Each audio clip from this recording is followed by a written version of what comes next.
प्रकाशित वाक्य के खुलासा कार्यक्रम में हार्दिक स्वागत है।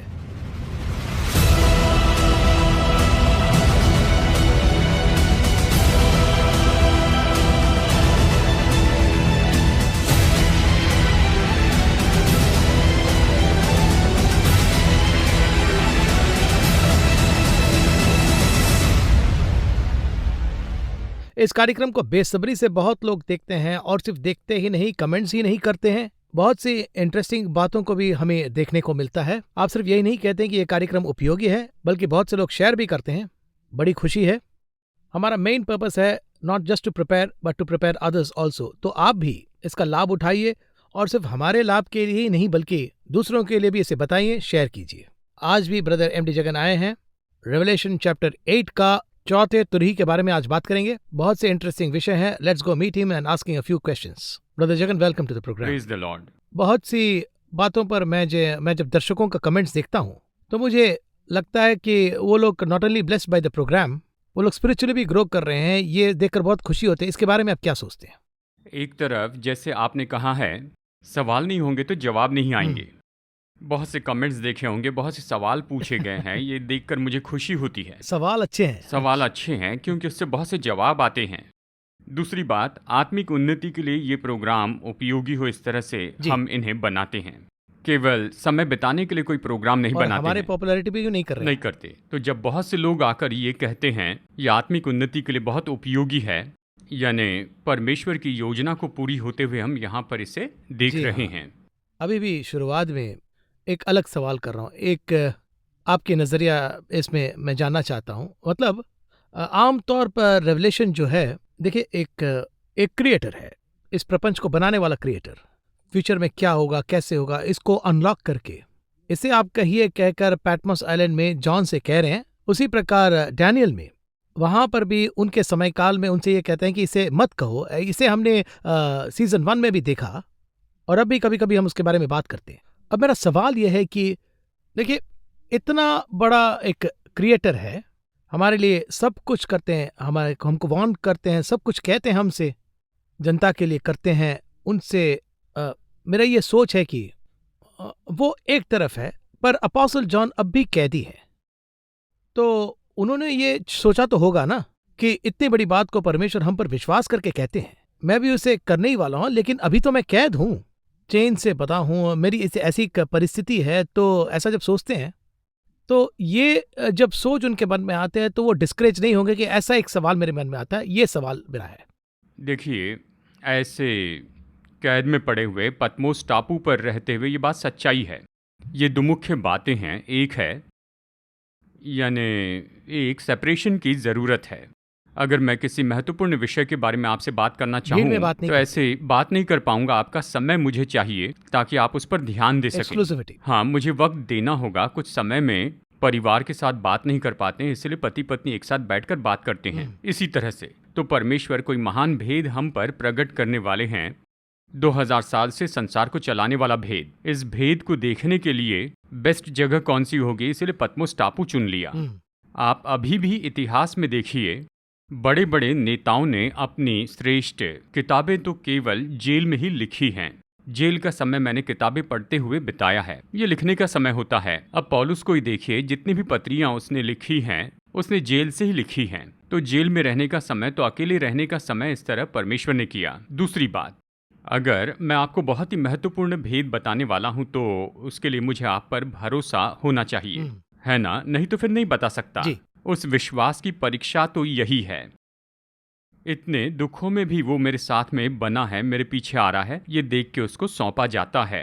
यानी कोई ज़रूरी कागजात या फिर आर्मी की बड़ी पोस्ट के लिए अगर कुछ सौंपना है तो उसके पहले यानी शारीरिक कसरत होती है और बहुत सी बातें होती हैं। उनमें से ये एक है। सारी आत्मिक कसरत करके और सफल होकर यूहन्ना इस पर विजय पाता है। यानी आप मुझसे कह सकते हैं कि मैं इसे संभाल के रखूंगा, लोगों तक पहुंचाऊंगा। यूहन्ना को विश्वास दिलाने के लिए एक मार्ग है।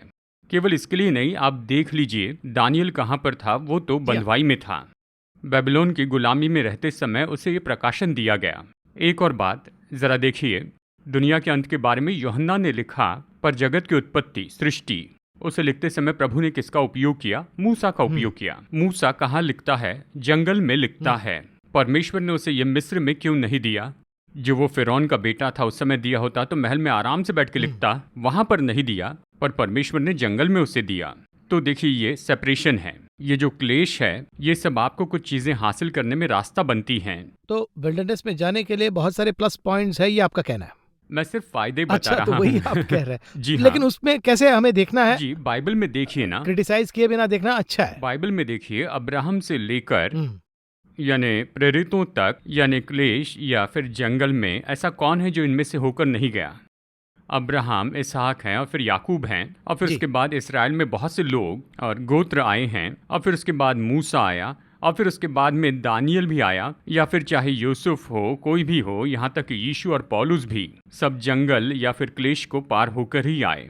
उसे छोड़िए, देखिए आज भी जो अच्छे लोग हैं, शुद्ध कलीसिया से हैं, या फिर कहिए एक अच्छे आत्मिक ऑर्गेनाइजेशन से हैं, एक समय में वो मुश्किल के रास्ते से नहीं गए, ऐसा कभी नहीं हुआ।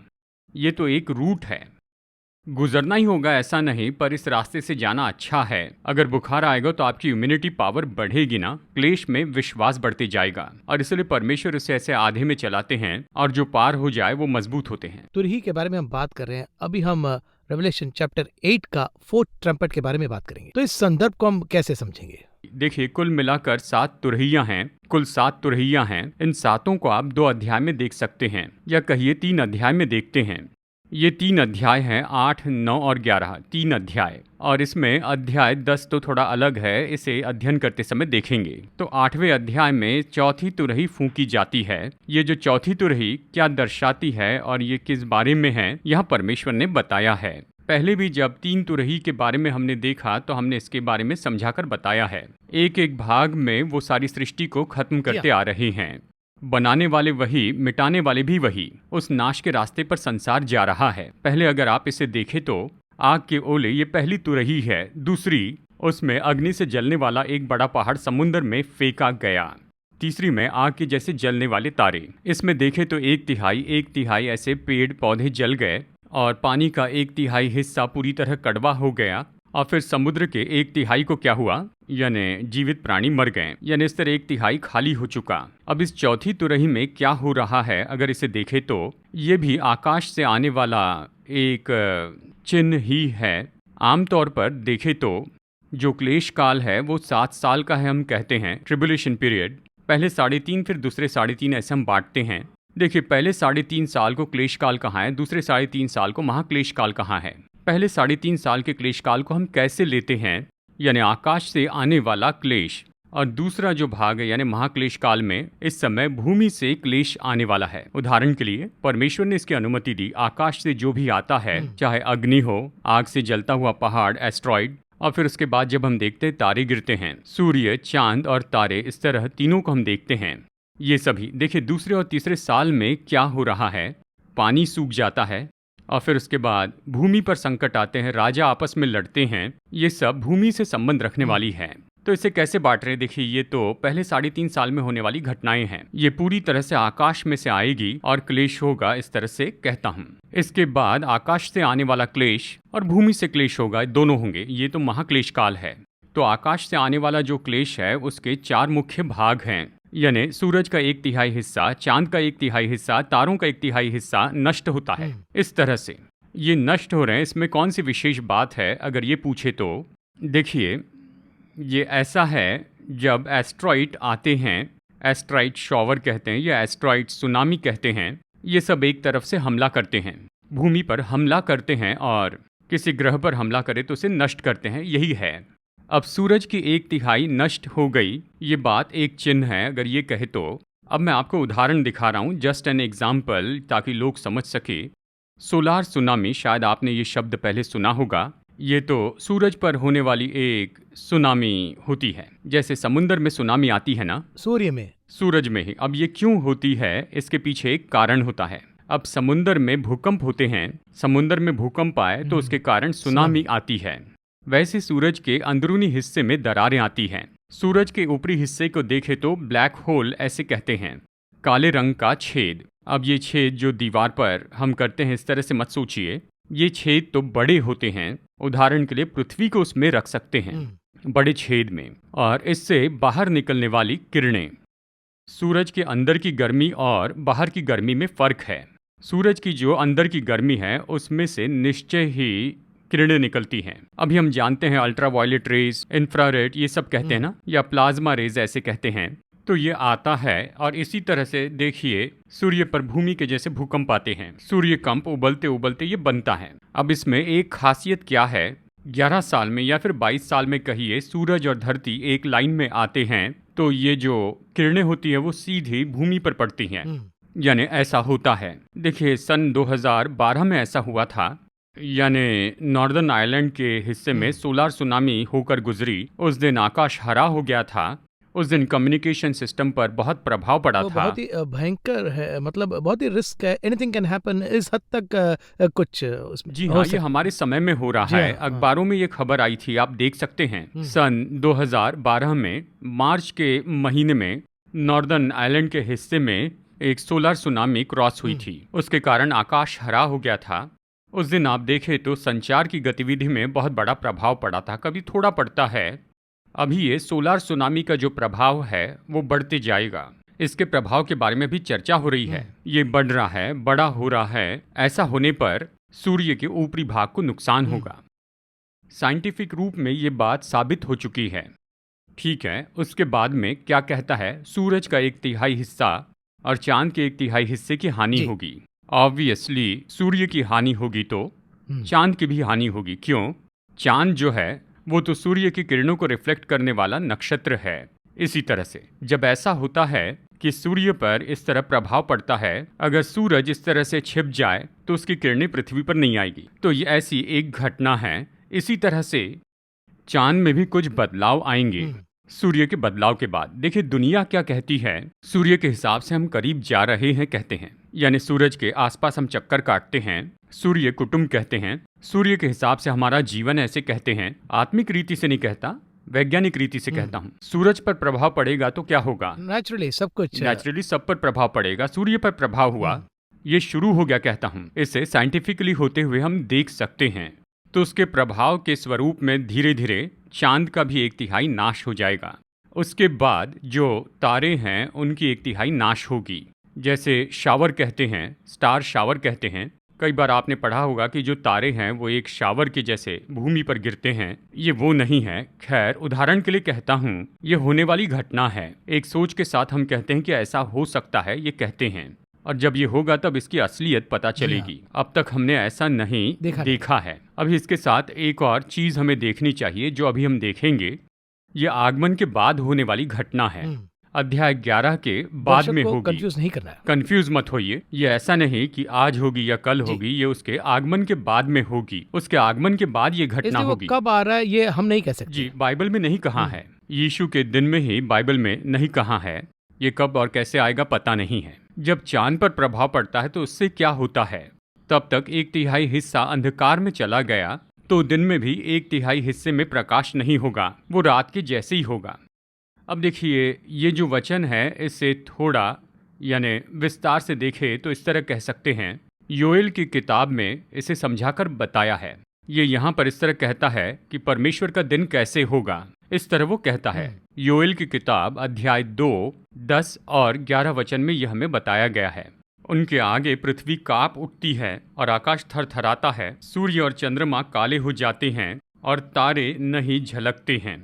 तो यहाँ पर जोएल वो जो प्रॉफिट को वो कह रहे खुलासा कर रहा है। इस दिन के बारे में साफ बात क्या है कि जो भी उस दिन को सहेगा वो खुशबू से भरा दिन है, ऐसे दिया गया है। खुशबू से भरा दिन मतलब क्या है, आइए इसे देखते हैं। यानी जब घने बादल आते हैं तब कैसा होता है? जी, बिल्कुल काला सा अंधकार सा होता है, रात के जैसे होता है, शाम जैसे होता है। रोशनी कम होती है, डार्क बट माइल्ड होती है। ये किस लिए हो रहा है? अगर इसे हम यहाँ पर देखें तो सूरज की किरणें भूमि तक नहीं पहुँचती है क्योंकि काले बादल घेरे हैं। किरणें पार नहीं हो सकती, वो उन्हें रोक देते हैं। लेकिन भूमि पर प्राकृतिक प्रकाश है। जब रात के समय सूरज के सामने से भूमि घूम जाती है, चांद के सामने आ जाती है, तो सूरज का पूरा प्रकाश नहीं आता है। लेकिन यहाँ ये सूरज से आता है लेकिन रुक जाता है। प्रकाश है लेकिन रोका गया है। ऐसी स्थिति बनेगी, ये कहता है। उदाहरण के रूप में देख लीजिए, कोई भी प्राकृतिक तबाही होती है या सुनामी आती है, या फिर बड़े स्तर पर जब बरसात होती है या काले बादल आते हैं, तो सूरज की किरणें भूमि तक नहीं पहुंचती हैं। जब ऐसी रुकावट होती है तो सूर्य का प्रकाश नहीं आ पाता, पर छोटी किरणें होती हैं। जब ऐसा कुछ होता है तो निश्चय एक विनाश हो रहा है, ये इसका अर्थ है। अब नॉर्मल, यानी ये नॉर्मल नहीं है। जी हाँ। अब देखिए, यहाँ पर वचन कहता है कि चांद और सूरज और तारों का 1/3 हिस्सा अंधेरा हो जाएगा। इन तीनों को परमेश्वर ने किस लिए बनाया है? उत्पत्ति की किताब अध्याय 1 वचन 14 कहता है, परमेश्वर ने इन्हें क्यों बनाया, इन दोनों को क्यों बनाया। अब देखिए, सूर्य, चांद और तारों को बनाने के लिए कारण हैं। अब इसके कारण बताते हुए दो सबसे महत्वपूर्ण कारण हैं। एक है, सूर्य, चांद और तारे इस पृथ्वी पर प्रकाश देते हैं, दिन में रात में फर्क पैदा करते हैं। ऐसे मसीह ने इन्हें बनाया है। ये दो कारण हैं। अभी प्रकाश नहीं दे रहा है, रात हो रही है। इसका क्या अर्थ है? बनाने वाले के उद्देश्य में 1/3 भाग काम नहीं कर रहा है, यही अर्थ है। उदाहरण के लिए कहिए 24 घंटे होते हैं ना, 8 घंटे काम नहीं करता तो है, ऑटोमेटिकली माल फंक्शनिंग शुरू हो जाता है। बस यही गलत रूट पर ट्रैवल करना शुरू करता है, यही अर्थ है। अब देखिए, उसे जो काम करना था उसके बारे में, उदाहरण के लिए 12 घंटे सूरज काम करता है, 12 घंटे चांद की रोशनी मिलेगी। थोड़ा बढ़ाकर कहें, अगर 16 घंटे ये है तो वो 8 घंटे के लिए होगा, लेकिन इसका 1/3 काम नहीं करेगा, उसका 1/3 काम नहीं करेगा, रात हो जाएगी। मतलब कुछ तो छिपा हुआ है। सूरज की किरणों को भूमि पर आने से रोकती है। सूर्य के प्रकाश को भूमि पर आने से रोकने से जो नुकसान होगा, ये आप अच्छे से जानते हैं। यानी देखिए, ऑक्सीजन का जो स्तर है उसका क्या होगा, उसकी हानि होगी। यह नंबर 1। नंबर 2, दिन और रात का फर्क पैदा करने वाली। वचन कहता है, दिन में भी 1/3 हिस्सा ऐसा होगा, रात में 1/3 हिस्सा ऐसा होगा। 1/3 ऑफ डे नाइट के जैसे होगा, 1/3 ऑफ नाइट डे के जैसे होगी, बिल्कुल बदल जाएगा। यह है नेचुरल कैलेमिटी। ये बहुत बड़ी प्राकृतिक तबाही की शुरुआत होगी। अब देखिए, केवल सूरज, चांद और तारों को ही हानि होने लगी तो फिर क्या होगा? जरा इसे ध्यान से सुनिए। पूरी दुनिया नाश होने लगेगी। क्योंकि देखिए, मैं साइंटिफिक रूप से कह रहा हूं, सूरज के भरोसे हम जीते हैं। ये सोर्स उससे आता है, सूरज से ही सोर्स आता है। सोर्स बाधित हो जाए, सब कुछ इफेक्ट तो होगा। सब पर इफेक्ट होगा, दिन में भी और रात में भी। अब लोगों की मनस्थिति कैसी है? इसके पहले 3 घटनाएं हुई हैं।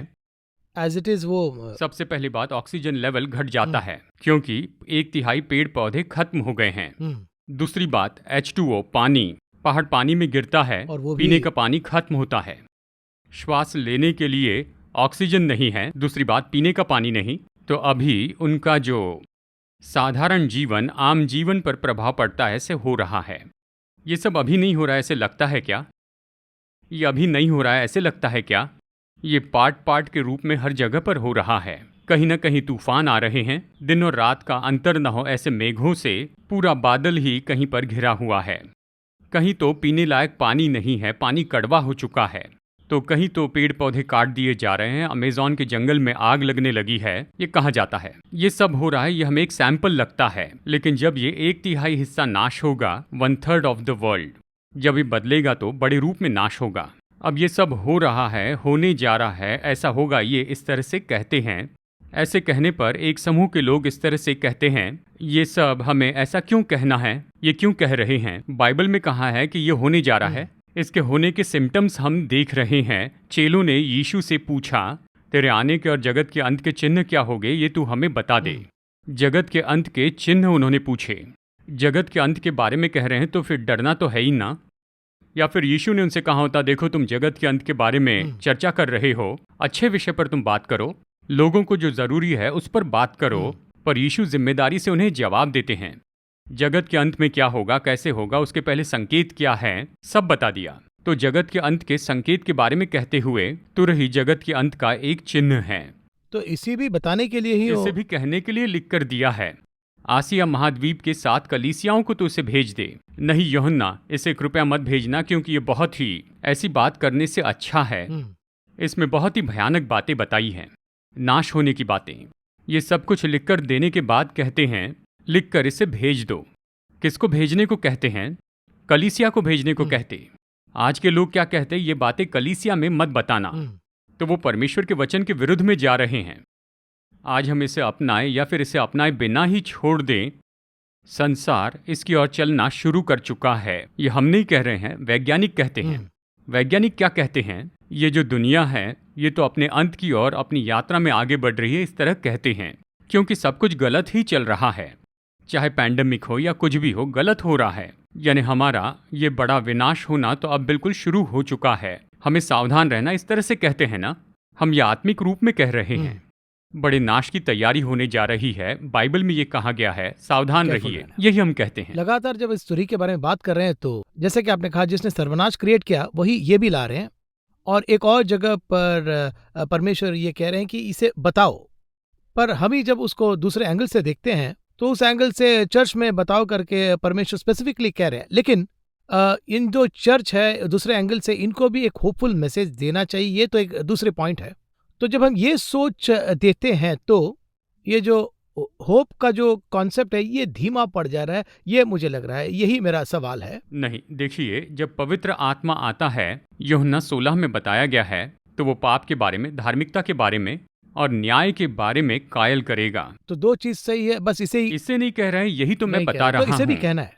हम इस प्रोग्राम में क्या कर रहे हैं इसे आप अच्छे से जानते हैं। देखिए, इसके पीछे भी एक आत्मिक कारण है।